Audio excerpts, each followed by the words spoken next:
they treat a lot like timelines and not relationships. I mean, I think people want to have relationships and work with people that they feel like they can obviously interact with on a daily basis and provide the right coaching, mentorship opportunities, and really have those conversations where you feel like they genuinely care. And that's what we focus on. I try to encourage our managers all the time to really think about the employee experience every day. Like, how can you make it consistent, better than it was yesterday? Welcome to the HR Huddle podcast, presented by Sapient Insights Group, the ultimate resource for all things HR. It's time to get in the huddle.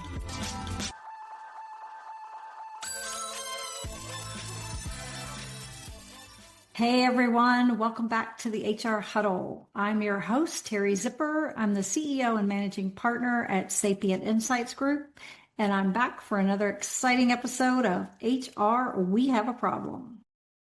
This is the show where we like to break down the big and most relevant HR issues of the day. We help you make sense of what they mean, and we talk about things that you might do about them. Joining me today is David Noe.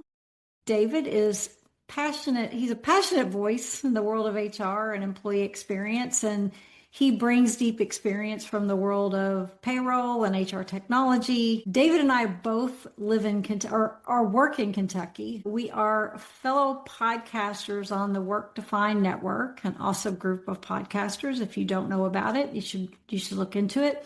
And we both focus on HR and HR tech. I am not sure if that's where the similarities are going to end, but we shall find out today. Welcome, David. It's great to have you. Thank you for having me. This is so exciting. Well, considering this is the third time's a charm, like we've tried to do this podcast twice before, and the world of nature and other government entity things got in the way, right? The shutdown with the government and sort of TSA flight issues. And then this week, the world of Mother Nature and internet outages and all sorts of fun things. So, Yep. It's been a struggle, but here we are. And I am so excited to be on here with you. Yeah, I am super excited. There's just a lot going on in the world. And frankly, I was excited to talk about something besides AI. I feel like all I ever talk about anymore is AI. Not that it won't come up in this podcast, but that's definitely not our focus. So I think, with your sort of practical, people first approach to things, like your big picture mindset, I was hoping we could kind of unpack some things around growth and culture and sort of where they come together to keep employees engaged, because this is quite the challenge, especially in today's era of disruption. And I was also hoping we might talk a few minutes about Disrupt HR, the new chapter that you're working on in Northern Kentucky, because that's becoming a really exciting show. So does that sound like a good plan to you? Sounds great. Then let's get into the huddle. So before we dive into some questions, maybe give a little bit more background on yourself. I mean, I know I gave a little bit of a high level overview, but tell people a little bit more about you, what you do. And Absolutely.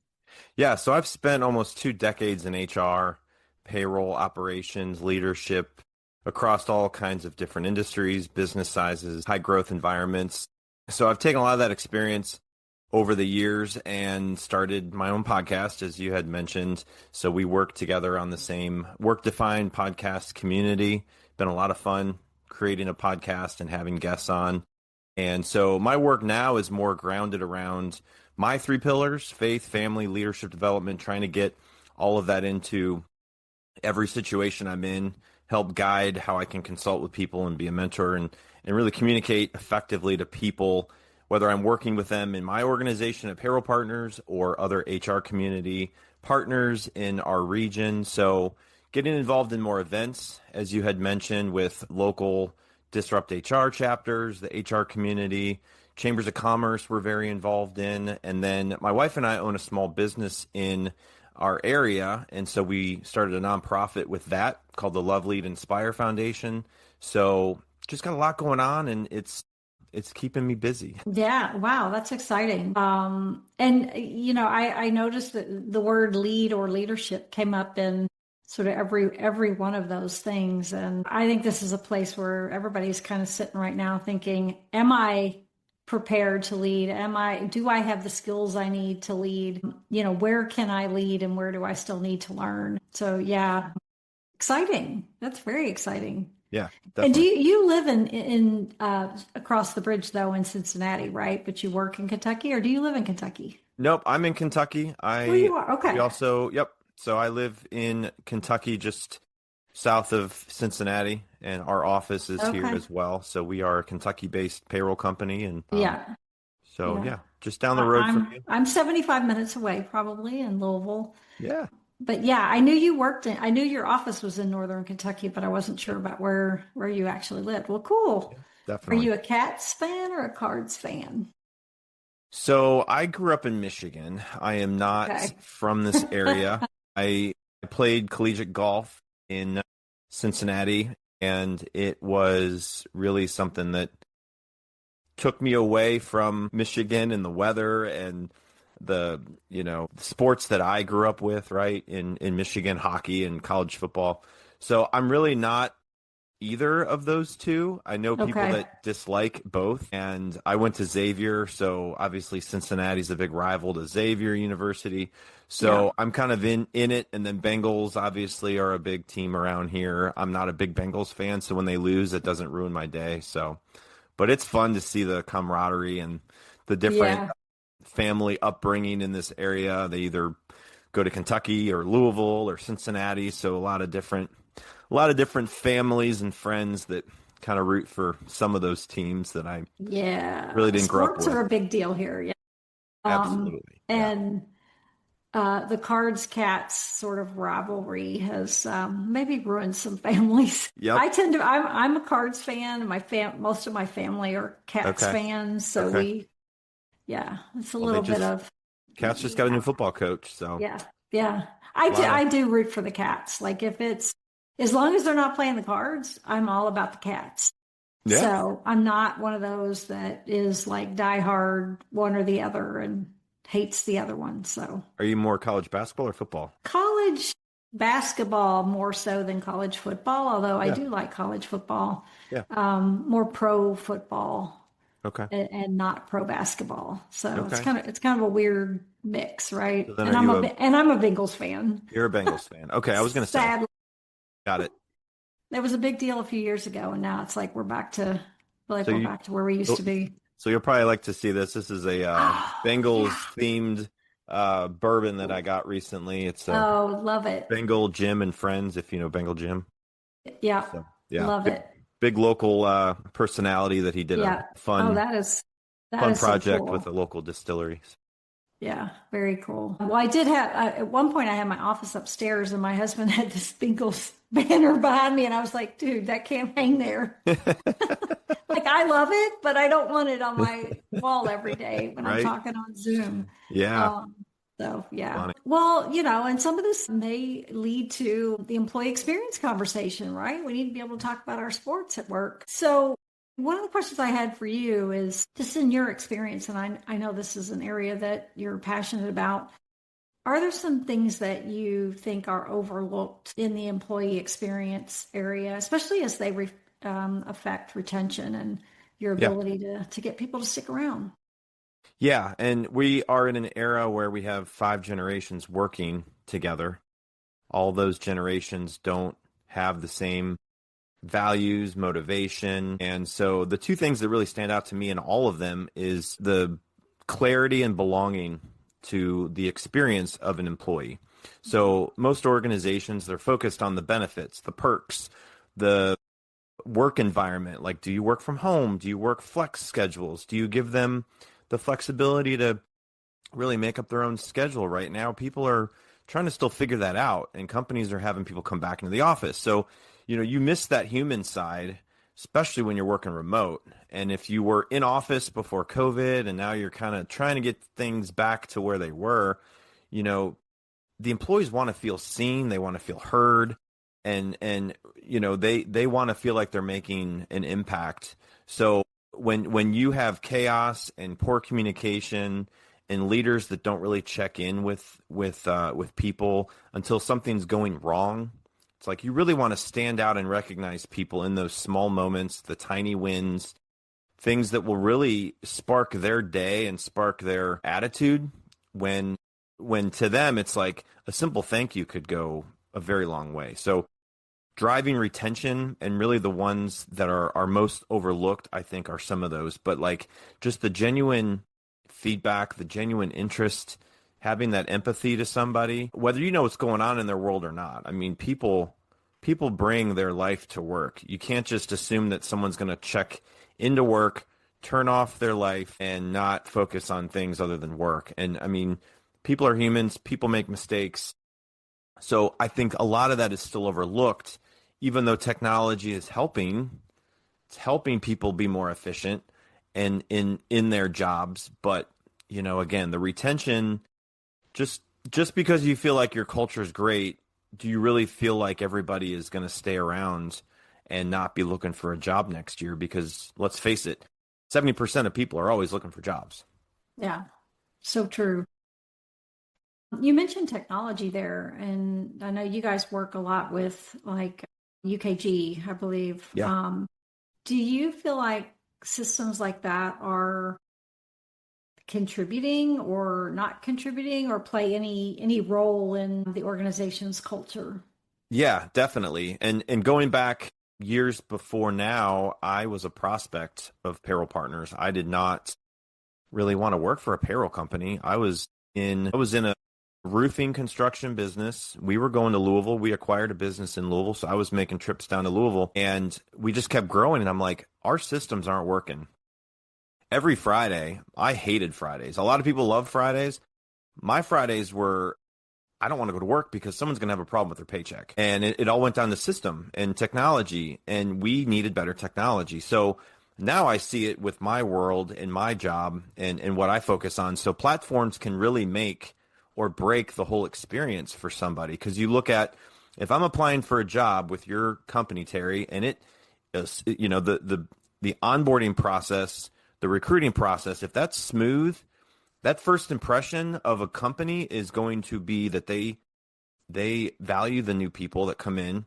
They want to make an experience where people use the technology to their advantage and not make it overcomplicated.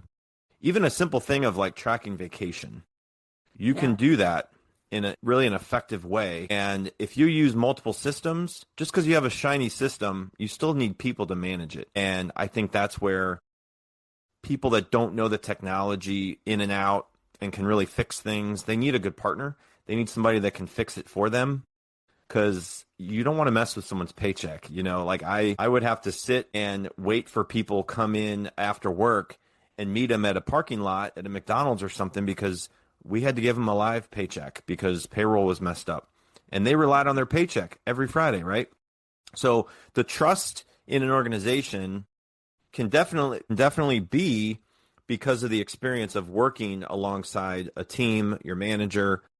But again, part of that factor is paying them consistently, paying them on time, paying them accurately. And if people don't get paid right, their trust level for that business can definitely go down. So that's where I know the experience of an employee and how the systems are utilized can really make or break a lot of the experiences without people even really understanding that at the business. They just look at payroll as like, that's how we pay people. Well, it's more than that, you know. And that's where we see that, you know, every day and how we can make a difference. Yeah, yeah. I spent my early days in payroll, and payroll only gets accolades.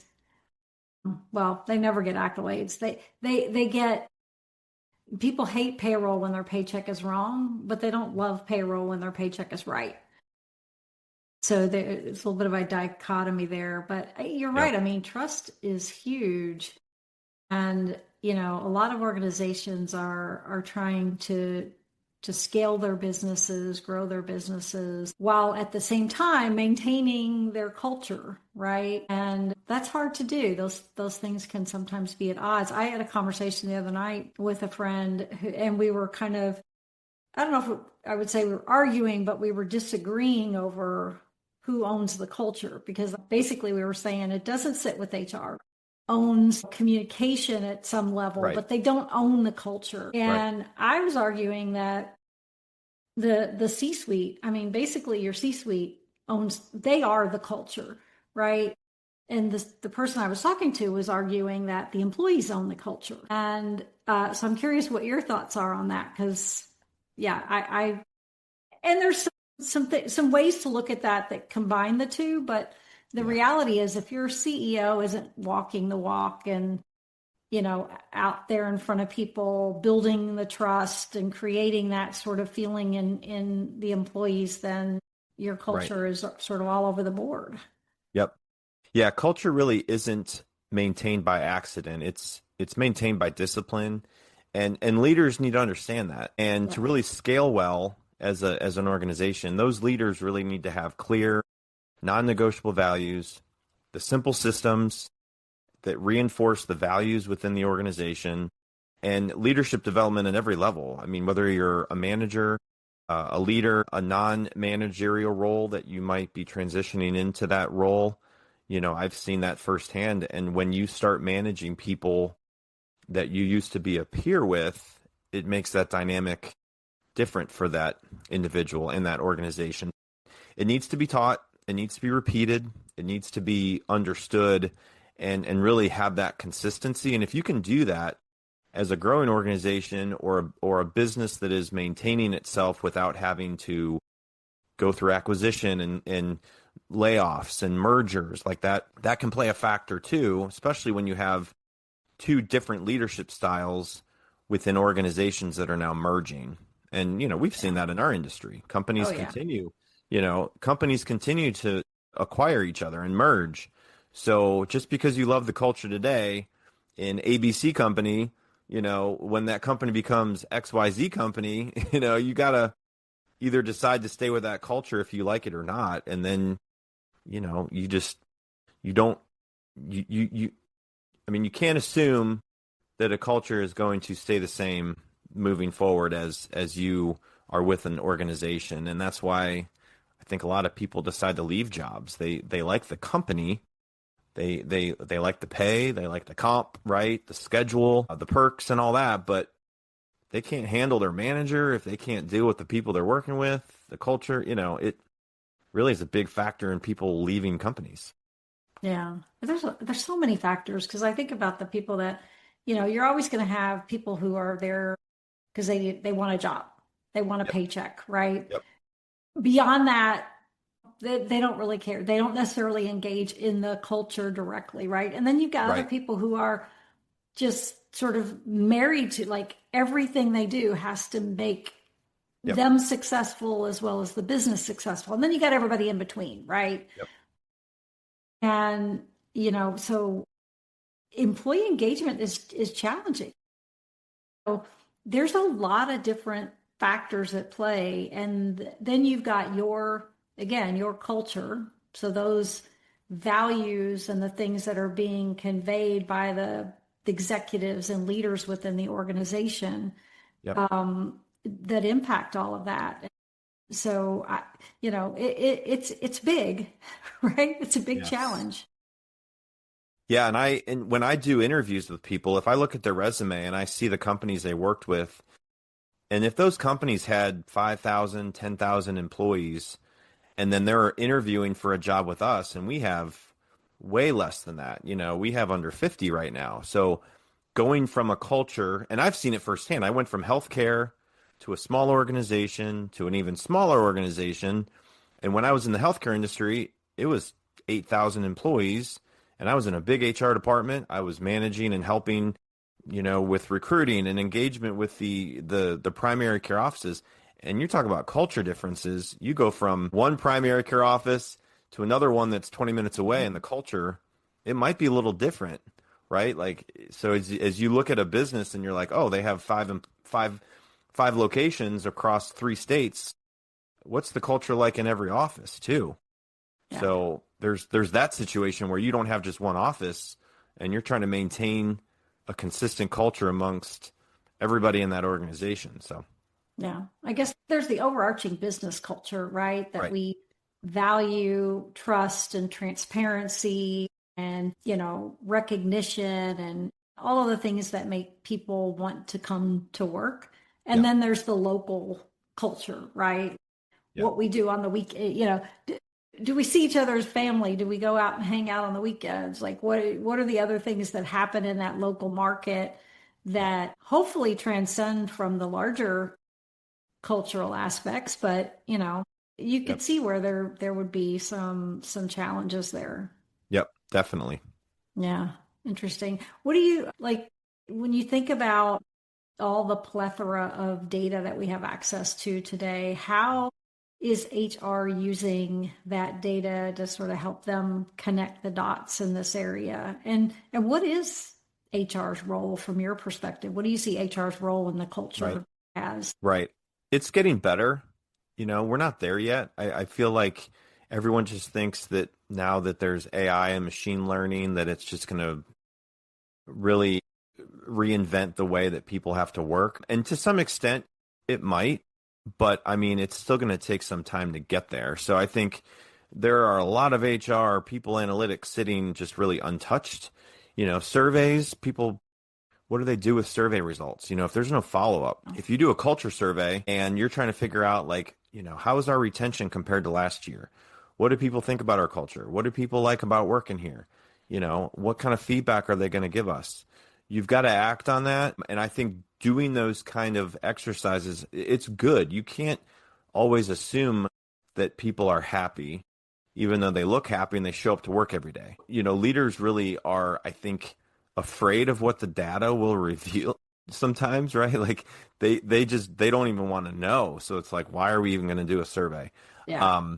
So really, I think having the right focus and right approach to using data, and same with the hiring practices that you have within your organization, and how you find good applicants to fill jobs, how you bring them in as a new hire and onboard them, and then using those different platforms when it comes to personalities and the assessment of a person, and what their motivating factors are in their life. Because let's face it, I mean, people that are coming into the workforce in their 20s, how are you going to manage them and use data to manage them better than you did 5 years ago with that same kind of situation? And then you have people that are working longer, so you expect a lot out of people that are potentially not quick to like learn technology and might not know AI, and they might not know how to learn a new system, because people don't like change too. Like, if you've ever gone through a new change of a system or a process or procedure, we've gone through them in my situation. The last few years, we've gone through and used new technology and data to really help analyze our clients better, help figure out what we can do to fix ongoing issues. And just so, again, it has to be measurable. It's helping to predict and improve. It's not going to fix everything. Culture really is not something that you can take a lot of data and just fix culture either. It's really got to be utilized the right way, and you've got to have the right buy-in from everybody too when you're using data. So I think just trying to simplify how you use data as much as possible and not really overcomplicate it. I think people just try to overcomplicate how to use data in their organizations, and for some, it's needed. Like, they're changing, they're growing, they're exponentially needed to evolve as a business. But again, using data as best as you can, is going to be difficult, and it's hard to say, like, is it going to fix everything? No. Can you use data for the good? Yes, but again, it's still a lot of unknowns in how people are using data still.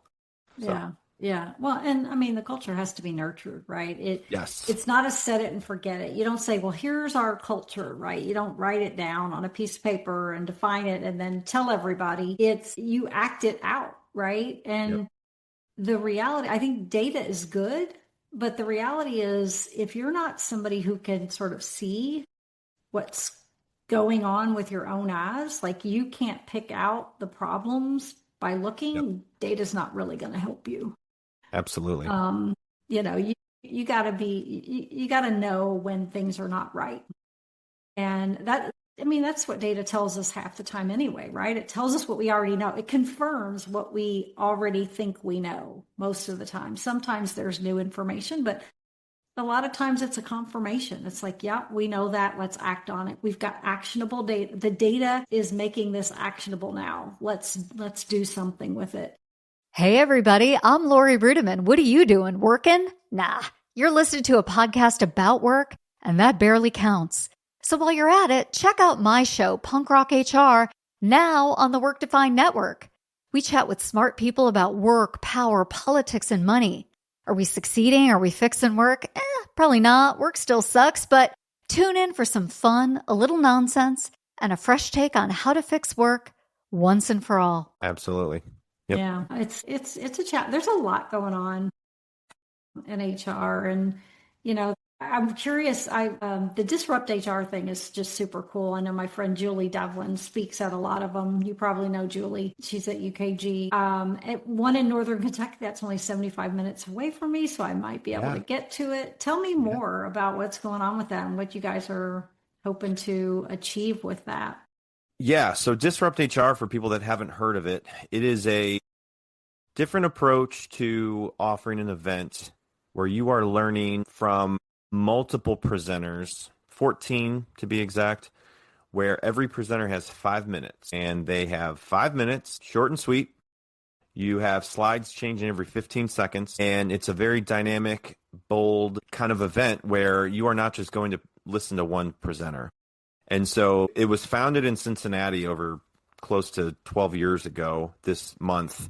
And so Jennifer McClure and some other people that have been involved, James Byrow, Steve Brown at La Rosa has been involved in it. Some high influential people in HR that have gone to the national events and things.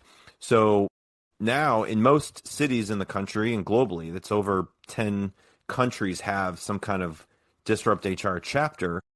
And so these events bring people together and learn and inspire everybody. So when I went to Jennifer and asked her about having a chapter in Northern Kentucky, she said, absolutely, let's figure out a way to do it.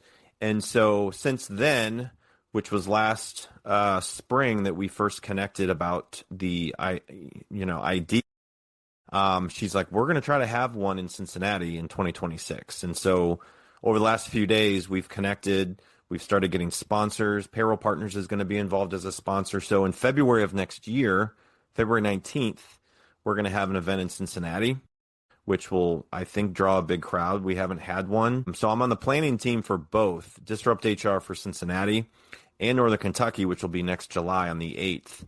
So again, it's giving people two different opportunities in this region to attend one. I know people that are on the organizing teams in Michigan and other parts of the country, and so they all just have so much fun with it. And it's just a really unique event that I think a lot of people enjoy going to that really do try to attend events throughout the year. So very excited about it. Is it primarily HR people that come to this, or do you find it's kind of more broad than that? Like, are there opportunities for leaders in other parts of the business to come and learn something? Yeah, absolutely. The presenters of the 14, generally, there's probably 60%, 70% HR, and then the rest are non-HR that present. So if you have an idea about a topic and you submit it, I'll be involved in both processes to pick the speakers. And so we want to make it dynamic. We don't want to have 14 people talk about this topic.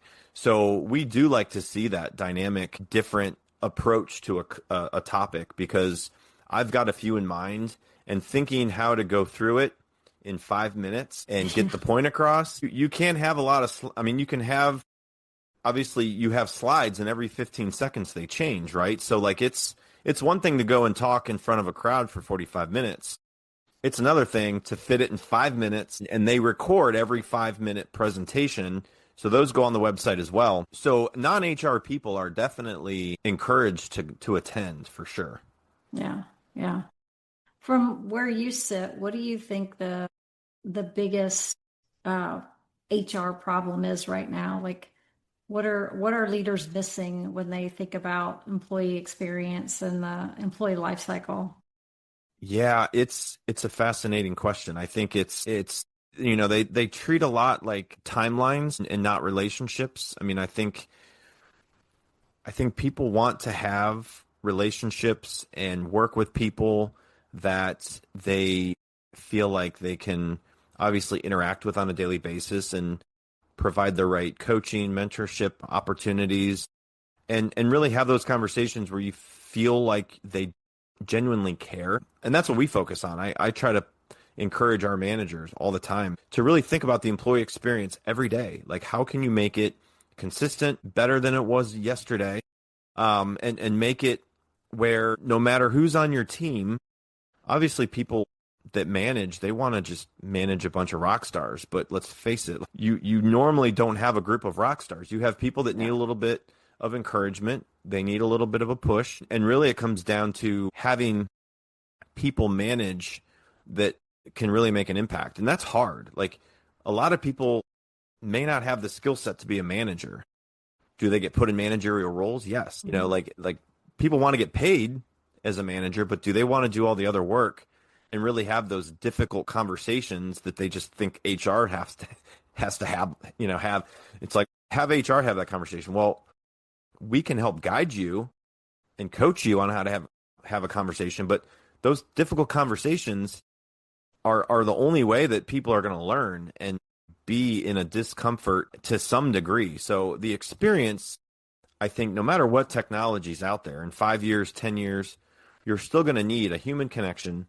You're going to have people that really need to show empathy and authentic, personalities to have a relationship, connect with their people, whether it's in person or virtual. I think you can do it no matter how that looks, but just really show at the end of the day you care and that you're not going to be in a meeting in front of your phone and not paying attention to. I see that, and people talk about it. Like, if you're in a meeting, give everybody your undivided attention. Like, have that eye contact. Really show the person next to you you are there to listen to them. Have your phone away. Just the simple etiquette of being in a meeting. So, it's hard to say like there's one thing that's going to help fix that. But, again, leaders have a say in that. Managers have a say in that. And, the future leaders, they need to see what it's going to be like to be a leader in the future if they want to be one. So, yeah. And Zoom has really screwed us all up on that, right? Because it's so easy to multitask or turn off your camera and not give people your undivided attention. Right, exactly. And a lot of times that's the only way you can meet with them. Even if Yep. you're back in the office, you might be in two different locations. So, Yep. yeah, I Definitely. think, at the end of the day, as a leader, and I feel this myself, right? Like, I'm focused on the goal. Like, how do we make the client happy? How do we get deliverables to the client? How do we deliver, our products and services? But, we can't lose sight of the fact that we have real people doing that work. And there's things going on in their world, and they may be the best person on your team. There's Yep. going to be days when they don't have their best day, Yep. right? It's up to us as leaders to be able to recognize what's happening in the situation and not Right. treat it as, well, I just need you to get X done, right? We don't have to be counselors. We don't have to be, there, to have them come in for a session so that we can Right. tell them how their day should be going, right? But we do have to be conscious of what's happening and know what's going on around us. That's Yep. to me one of the biggest issues I see is some people just don't have the ability to see what's going on around them. Right. Yeah. Absolutely. What are there some common themes or questions that keep coming up on your podcast with guests and leaders? Yours is called the SpeakEasy HR, right? Yep. What are some of the big themes that are coming up there? And maybe where'd you come up with your name? I like it. Yeah. So I'll start there. So, back when I first thought of an idea of having a podcast, and obviously where I live in the world of Bourbon, Kentucky, taking that kind of speakeasy vibe of what it was like back during Prohibition, and how people still tried to have these like secret, places to go. So it started there, and then, Speak Easy. We're going to speak on the easy topics and fun topics, but then the not so easy. So it just kind of blended together and went from there. And then, some of the themes, it's obviously, leadership development, culture, what people want, the purpose, the clarity. So the topics that I've had on over the last 50 episodes have been, all kinds of different themes and topics around, some AI. Obviously, AI has been in there, but, just people that have been involved in the whole cycle of an employee, the recruiting, the retention, the culture, the leadership. And so I learn every time I have somebody on. I take that opportunity with somebody that is on the show to learn myself, but also help people listening learn.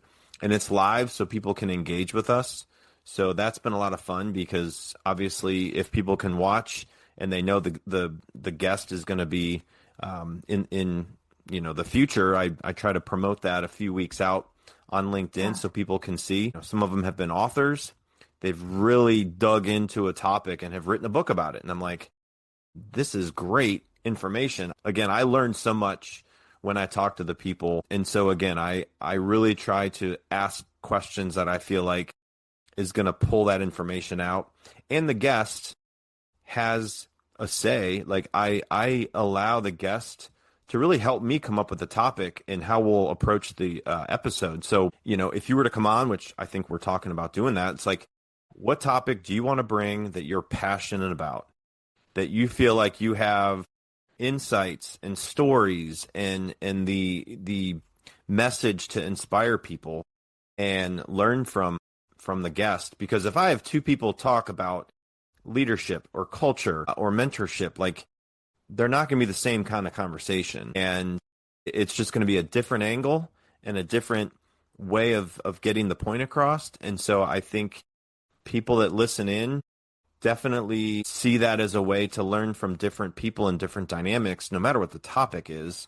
So it isn't on just one piece of HR or leadership. Again, like one of the upcoming episodes, it's the power of visual thinking. And the guy wrote a book about it, and I'm kind of like, I've been reading his book, and I'm just so fascinated to see, like, it's all about even having conversations and being able to visually explain something to somebody and have that kind of approach, and even just a conversation with somebody. So it's beyond just people in HR and leadership. It's anybody can learn from somebody like that. So we'll see where that takes it. And, I think there's still some common themes, and I've wrote, a few blogs about that, which you can find on the website. And, so again, I'm crafting more into the podcast that really has helped come out of it with some themes like you had mentioned. But, again, leadership is still just such a big topic, because it really influences the burnout, the engagement of an employee, the way the young professionals that are coming into the workforce need to be managed, and again, we have 5 generations working together. I mean, I don't know how long I'll be working, but like, I'm going to be working for a while, and I'm sure at some point I'll have a manager maybe younger than me, or maybe I'll have to be managing people that are in a different generation, older or younger. So it's like, just because you managed at one company and then you go to another company, it's just going to be so different. So I hope people listening to the podcast can learn where they're at in their life, in their career, and apply that as best as they can. So yeah. I mean, even if you're post-career, I mean, a lot of people have gone back to work. Oh yeah. And a lot of people, I think, retired during COVID and now are like, I really want to go back to work. Like, I wasn't quite ready to do that, right? And so they're coming back into a workforce that looks very different. Yep. And they're trying to figure it out. Yeah, I've definitely seen that. We do work with a lot of smaller businesses, and so it's like, not every business needs a full-time HR position. So it's that fine line of like, when do I need HR? When don't I need HR? Right? Like, some companies are like, they don't want to invest in HR. Right. They don't see value in HR. And so I've tried to, through my career, find companies that really value HR, no matter the industry. And I've made it very a big part of my whole move in each position I've had. How do they value HR? Because again, just as well as I do, HR is not as respected in every organization. People don't see it as a way to make money. Right, right. If you're viewed as compliance, nobody wants to talk to you, right? I mean, Policy, please. if HR is included in something, they think it's because something's gone wrong or you've done something wrong. And I don't like that at all. Yeah. I have tried every position I've had to make it known that if you see me, it doesn't mean you're in trouble. I've made it known. When you see me, it doesn't mean you're in trouble. You might have just won an award. You might have just, done something where we're going to recognize you. Or I just want to ask how your day's going and see how your family is. So I try to make it very known in every role that I'm there to support the team. I am there to support everybody in the organization. Will they like every decision we make? No. But then it comes down to how you communicate those changes and how you make it clear so people don't feel like they're being left in the dark. And that's a part that HR can play too. How you communicate things to a team. It all comes back to the culture. Yep. Yeah. If you could fix one thing in the modern workplace today, what would it be and why? Something that you know is broken that you've watched for a long time, maybe. Yeah. It comes down to fixing communication. I think that is so important. Not the volume, the quality.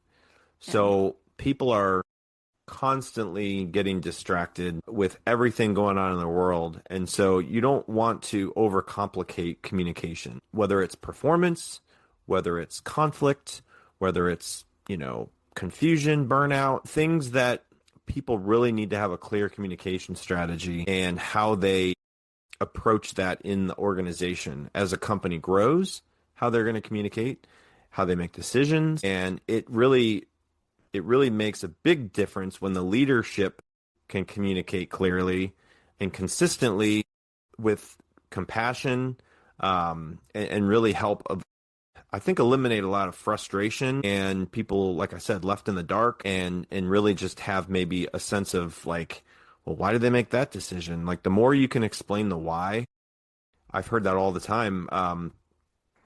In other positions, it's like, I just want to know why. Like no one ever tells me why. So communication is that bridge that really holds everything together, in my opinion. Every department has to communicate. Different departments have to communicate together in an organization. And that's where HR plays such a huge role. HR touches every department. They are in there. They're the glue between the departments, managers, non-managers. So again, it goes back to that and fixing communication, and not just thinking AI is going to fix the communication either. Yeah. Although I think AI is a good place to start because I think it can help people. It is. They know what they want to say. They don't know how best to convey it. And there's also the different messaging, right? Like it's not just, hey, I sent an email and I told everybody. It's that consistent ongoing communication and communicating in different ways to different using different mediums, right? Like some people look at email every day and some people would rather get a Teams message or a text message or sit in a meeting and hear about it. And it might mean all of those things, but I agree with you. It's a challenge. Definitely.